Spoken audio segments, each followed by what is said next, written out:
garoto com 19 anos, um mundo dominado por grandes empresas de tecnologia totalmente centralizadas, coisa que esse garoto odiava, tá? E o sonho, criar uma nova internet totalmente descentralizada. Essa é a história de Vitalik Buterin, né? O criador da Ethereum, a segunda maior criptomoeda do mundo. E como esse cara realmente visa construir ou reconstruir a infraestrutura da internet como conhecemos hoje. O Vitalik nasceu em 1994 na Rússia e mal tinha aprendido a falar quando já resolvia problemas matemáticos ali, difíceis até. E aos 6 anos, uma professora percebeu que esse garoto não é normal. Ele cresceu no Canadá, ele é um russo canadense, sempre isolado, né? Extremamente tímido, mas com poder ali nas suas mãos, uma mente brilhante e um foco absurdo em determinados assuntos, né? Como o Bitcoin, no caso aqui, né? O Vitalik, quando conheceu o Bitcoin, foi amor à primeira vista. O Vitalik já falou publicamente que sofreu bullying na infância e na adolescência ali, por ser um garoto esquisito. Quando criança, o Vitalik conta que ele era extremamente inteligente, ele já percebia isso, mas era introvertido e socialmente desajeitado, né? Todo mundo sabe, todo mundo foi criança, que essa junção é muito perigosa, porque no caso você vai ser um cara extremamente escanteado, né? Infelizmente é assim que funciona. Ele falava muito rápido, tinha dificuldade de olhar nos olhos das pessoas, entendia matemática anos à frente dos seus coleguinhas, mas não tinha interesses normais ali. Basicamente, a história da maioria desses gênios aí que a gente conhece, que vai conhecendo as histórias cada vez que surge, né? O próprio Elon Musk tem um caso parecido com isso. Por isso, na escola, o Vitalik era visto como a maioria dos nerds é visto, tá? Talvez você também enxergue dessa mesma forma, o garoto estranho do computador. E o Vitalik já disse em entrevistas que era pequeno, fraco e bizarro, e as crianças não gostavam dele. Eu definitivamente não era popular. Vitalik falou que preferia ficar passando horas jogando no computador do que interagir com seus colegas, outras crianças ali. O ponto de virada é o seguinte: o Vitalik sofreu bullying e se isolava cada vez mais, mas por incrível que pareça, isso acabou virando uma vantagem para ele, e ele mergulhou em matemática, programação, criptografia e economia digital. Tudo isso combinaria no futuro algo muito promissor. E encontrou no mundo do Bitcoin um espaço onde ser diferente era um superpoder e não um problema. Em uma das suas palestras, ele disse que isso fez ele se tornar extremamente forte. Eu nunca me encaixei. A blockchain é o único lugar onde os esquisitos finalmente pertencem. Já em 2011, sites antigos ali e fóruns que falavam de Bitcoin, o Vitalik realmente se encontrou. Aos 17 anos, o pai dele mostra uma coisa chamada Bitcoin. E ele simplesmente não dorme depois disso, né? Foi amor à primeira vista, a ideia de descentralização ali. O Vitalik já teve vários casos. Por ele ser nerd, ele constantemente gostava de jogar jogos online, né? E quando uma franquia, um personagem ou algo do tipo era mudado por uma decisão totalmente centralizada ali, ele não via como isso fazia sentido, pois a maioria dos jogadores ali detestavam essas decisões, né?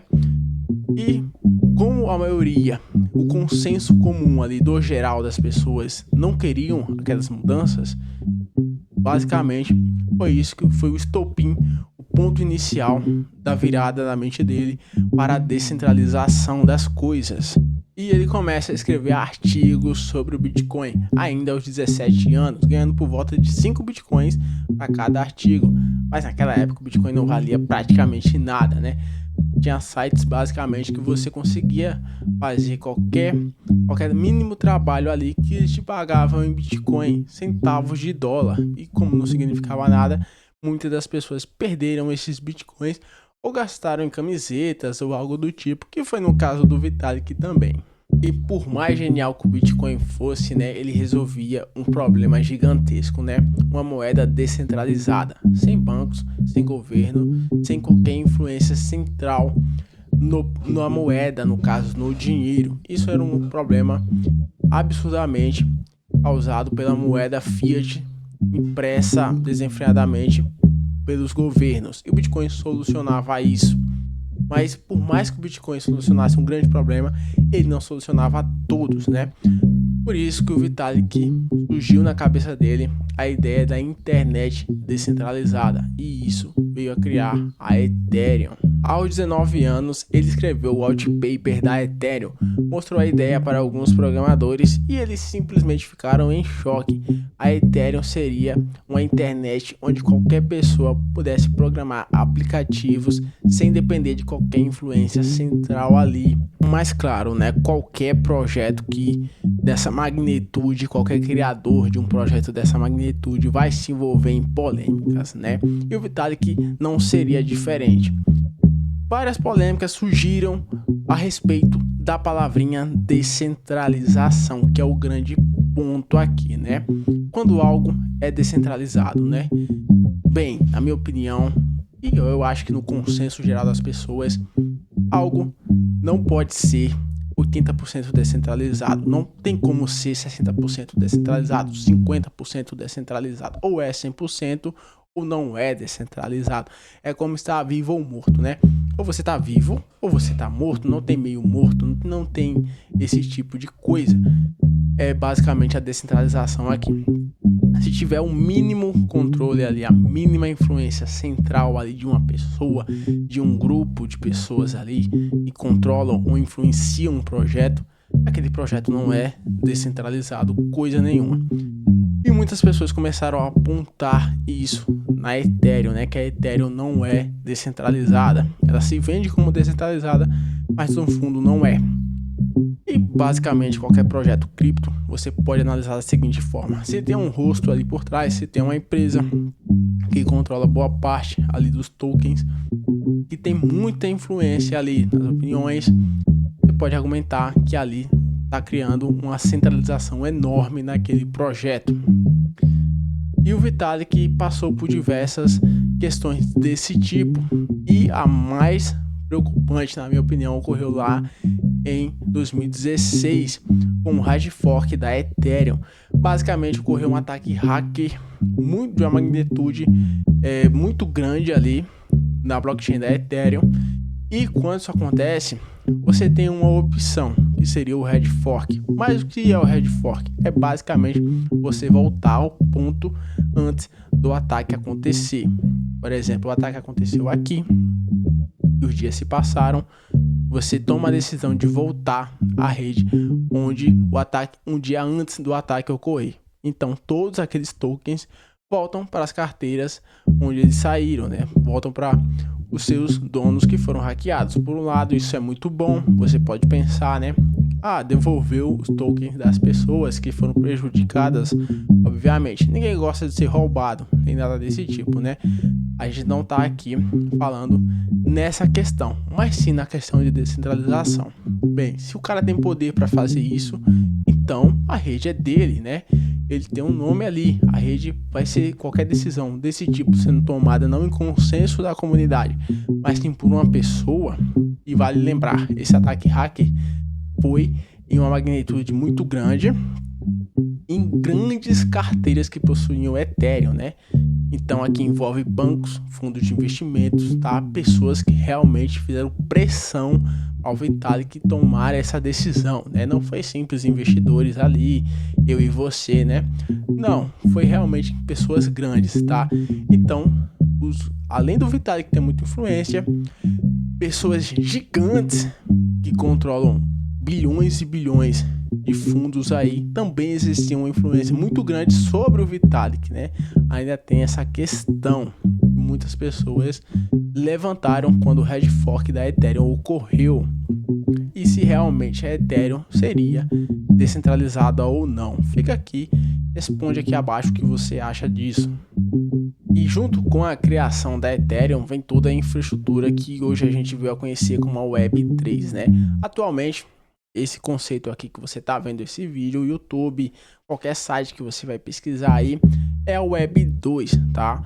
A Web 3 seria o próximo passo, realmente aplicativos descentralizados, NFTs e por aí vai, contratos inteligentes também, etc, né? E hoje, basicamente, a Web 2, né, é controlada por dados, né? As Big Techs, elas precisam dos seus dados, né? Precisam das suas informações ali. O usuário hoje não é mais detentor das suas próprias informações. A gente basicamente fornece tudo essas Big Techs a cada produto novo que elas lançam, né? Por um lado, isso pode ser muito bom. A gente presenciou muitos aplicativos de conexões ali como Facebook, Instagram, WhatsApp e realmente ampliaram o nosso alcance do mundo. O próprio Twitter, hoje uma notícia em tempo real. Não estou falando que isso daí é algo ruim, mas traz os seus bônus e os seus ônus, né? No caso, seria o controle das suas informações que não são mais seus. Quando é devolvido o controle aos usuários, que é o que a Web3 está tentando fazer, mas agora é justamente isso que a Web3 está tentando atacar, devolver às pessoas, aos usuários, o controle sobre suas próprias informações. Os usuários vão escolher se eles vão passar seus dados ou não, tá? Por isso que os aplicativos descentralizados tentam uma nova solução para o que a gente conhece como a internet. E a missão do Vitalik, né, goste você ou não da figura do Vitalik e das ideias dele, é construir uma nova internet, um novo passo da internet, a evolução da internet que a gente conhece, né? E goste você ou não, isso já começou e muitas empresas estão adquirindo conceitos da Web3, implementando nos seus negócios. A própria NFT lá em 2020 teve um boom gigantesco, né? Hoje já esfriou mais o negócio da NFT, mas a gente sabe que isso ainda está sendo maturado, né? Essa ideia ainda está em formação. Assim como demorou da Web 1 para a Web 2, está levando um pouco mais de tempo para a Web 3.